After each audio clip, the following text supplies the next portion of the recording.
इराणला पूर्णपणे बेचिराग करू, Donald Trump यांचा पुन्हा इराणला इशारा। घरापर्यंत पोहोचल्या युद्धाच्या झळा, घरगुती गॅस 60 रुपयांनी महागला। व्यावसायिक वापरासाठी गॅस सिलेंडर मिळणार नाही, केंद्र सरकारचा महत्त्वाचा निर्णय। हॉटेलमधल्या जेवणाची चेन परवडण्याबाहेर, उपहारगृहात जेवण 30% महागणार।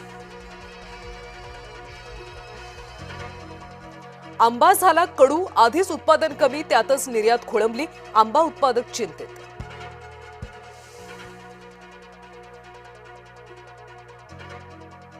आजोबापेक्षा नातू श्रीमंत, राज्यसभेच्या उमेदवारीनिमित्त समोर आली माहिती, पार्थकडे शरद पवारांपेक्षा जास्त संपत्ती।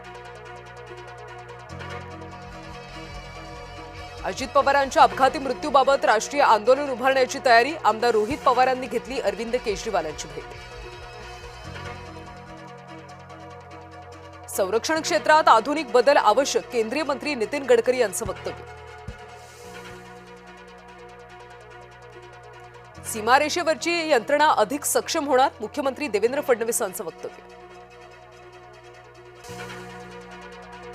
कोल्हापुरातील प्राध्यापक सौरभ जोशीवर गंभीर आरोप, प्राध्यापकाकडून विद्यार्थिनीशी अश्लील वर्तन।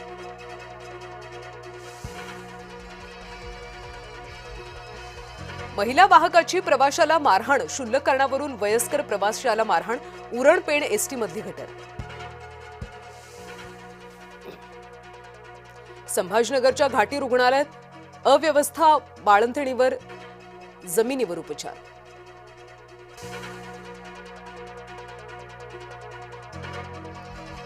सोलापूर शासकीय रुग्णालयाचा ढिसाळ कारभार, मृतदेह शवविच्छेदनासाठी नेताना स्ट्रेचर तुटले, नातेवाईकांवर मृतदेह हातावर उचलून नेण्याची वेळ।